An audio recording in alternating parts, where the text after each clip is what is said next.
ಇದೊಂದು ಪುರಾಣದ ಪುಟ್ಟ ಕಥೆ.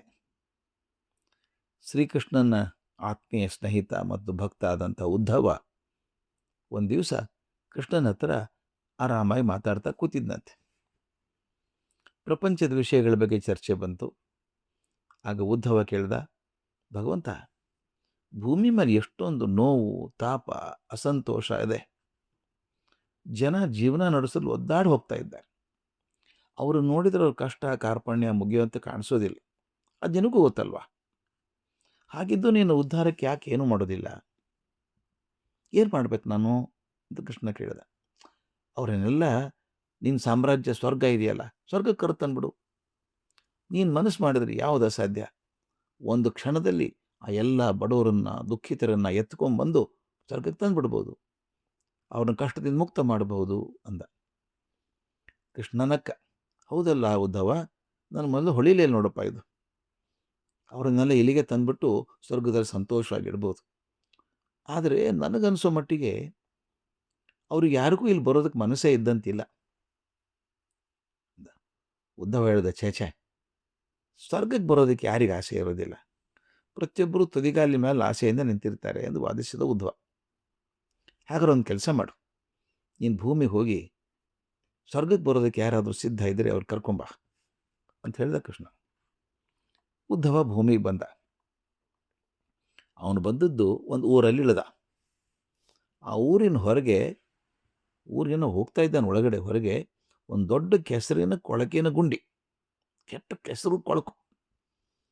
ಅದರಲ್ಲಿ 10 ಹಂದಿಗಳು ಹೊರಳಾಡ್ತಾ ಇದ್ದಾವೆ. ಅದರಲ್ಲೊಂದು ಹಿರಿ ತಾಯಿ ಹಂದಿ, ಅದರಿಂದ ಸಣ್ಣ ದೊಡ್ಡ ಸಣ್ಣ ಮರಿ ಹಂದಿಗಳು. ತಾನು ಕಂಡ ಮೊದಲನೇ ಜೀವಿ ಹಂದಿನೇ ಆದ್ದರಿಂದ ಅದನ್ನೇ ಉದ್ಧವ ಕೇಳಿದ. ಪಾಪ, ಈ ಕೊಳಕಿನ ಹೊಂಡದಲ್ಲಿ ಹೊರಳಾಡೋದೇನು ತುಂಬ ಕಷ್ಟ ಅಲ್ವೇನುವ? ಏನು ದುರ್ನಾಥ, ಏನು ಕೊಳಕಾಚೆ, ಎತ್ತರ ಇರೋಕ್ಕೆ ಸಾಧ್ಯ ಇಲ್ಲ. ಇದು ನರಕನೇ ಸರಿ. ಇದು ಹಂದಿ ಹೇಳಿದ ತಾಯಿಗೆ, ಇದನ್ನು ಬಿಟ್ಟು ಹೊರಗೆ ಬಾ, ನೀನು ಸ್ವರ್ಗಕ್ಕೆ ಕರ್ಕೊಂಡು ಹೋಗ್ತೇನೆ, ಅಲ್ಲಿ ತುಂಬ ಸುಖವಾಗಿ ಶಾಶ್ವತವಾಗಿ ಇರ್ಬೋದು ಅಂತ ಹೇಳಿತು. ಹಂದಿ ಗೋಣೆ ಎತ್ತಿ ಉದ್ಧವನನ್ನು ನೋಡಿತು. ಏನಪ್ಪ, ಸ್ವರ್ಗನ? ಎಲ್ಲಿದೆ ಅದು ಅಂತ ಕೇಳ್ತು. ಉತ್ಸಾಹದಿಂದ ಉದ್ಧವ ವರ್ಣನೆ ಮಾಡಿದ. ಅಯ್ಯೋ, ಅದರಂಥ ಶ್ರೇಷ್ಠ ಸ್ಥಾನ ಮತ್ತೆಲ್ಲೂ ಇಲ್ಲ. ಅಲ್ಲಿ ಎಲ್ಲಿ ನೋಡಿದಲ್ಲಿ ಶುಭ್ರ, ಸ್ವಚ್ಛ, ಶಾಂತ, ಪ್ರಸನ್ನ, ಯಾವಾಗಲೂ ಸುಗಂಧ ತೇಲಿ ಬರ್ತಾ ಇರ್ತದೆ. ಎಲ್ಲ ಕಡೆ ಮುಗುಳ್ನಗು ಬೀರುವಂಥ ದೇವತೆಗಳಿದ್ದಾರೆ, ಜ್ಞಾನಿಗಳಿದ್ದಾರೆ.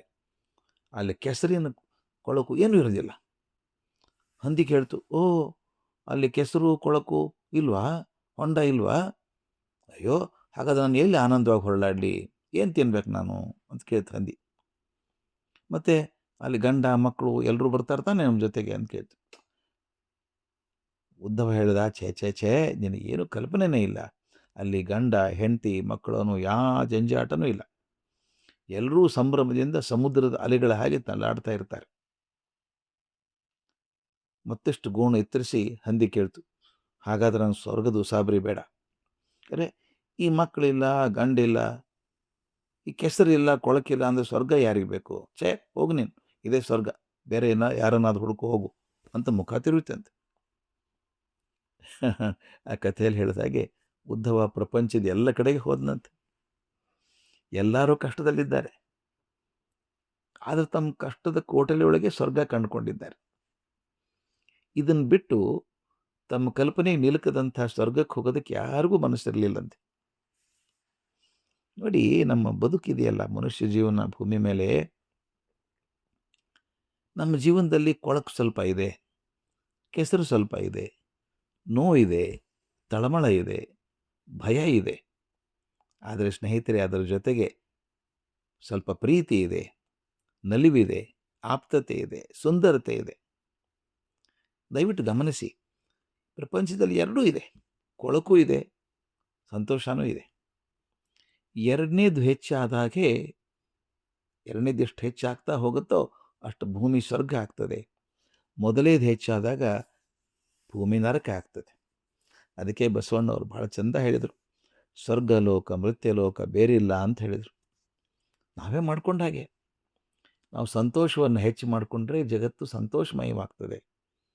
ನಮ್ಮ ಮನಸ್ಸೆಲ್ಲ ಕ್ಷುದ್ರ ಭಾವನೆಗಳನ್ನು ಬೆಳೆಸ್ಕೊಂಡು ಹೋಗ್ತಾ ಇದ್ದರೆ ಅದು ನರಕ ಆಗ್ತದೆ. ಜಗತ್ತೇನು ಮಾಡುತ್ತೆ? ನಾ ಮಾಡ್ಕೊಂಡು ಹಾಗಿದೆ.